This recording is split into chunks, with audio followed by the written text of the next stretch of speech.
Today I want to show you how you can make chicken satay at home without the need for a marinade or a charcoal grill. All you really need is some coconut milk and a non-stick skillet. We slowly bring in some heat. And to this, we add whatever spices and aromatics you would normally want in your marinade. The only mandatory one, in my opinion, is the turmeric, which brings the signature color and a bit of earthiness.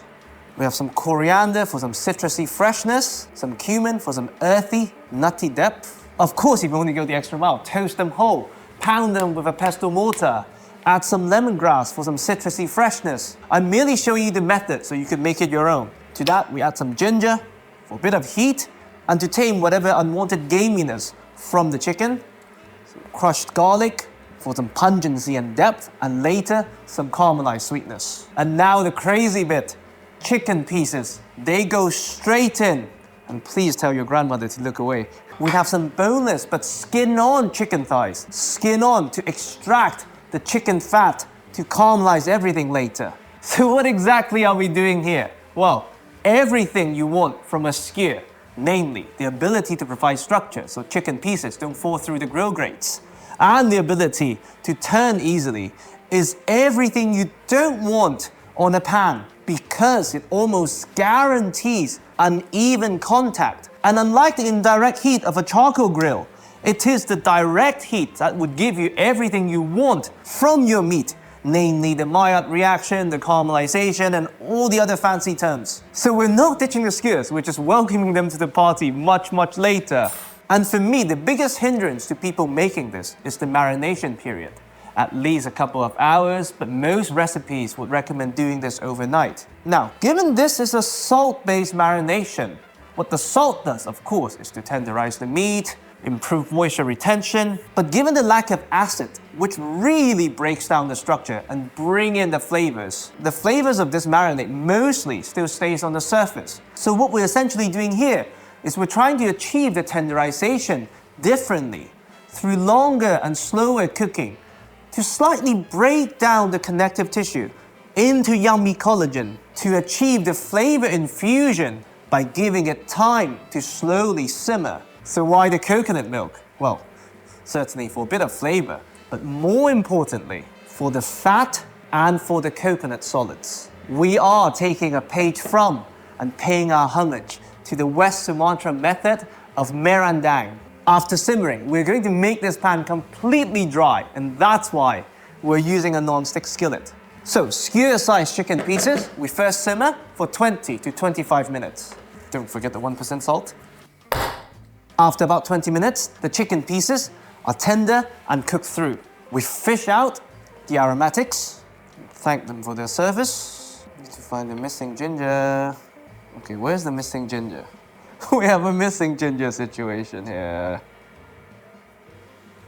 And now we slowly crank up the heat to evaporate most of the water content of the coconut milk and the chicken juices, really concentrating their flavors, obtaining and splitting the coconut fat in the process, mixing that with the rendered chicken fat. We then start to properly brown the chicken pieces along with the coconut solids and the dry spices we added, getting all the fancy chemical reaction we just talked about. And later on, deliberately, slightly burning the fat, giving you a bit of that smokiness you would associate with a proper hawker-style charcoal skewer. And that's another reason why we're using chicken thighs. They are extremely forgiving and can withstand this kind of heat and still yield a very lovely texture.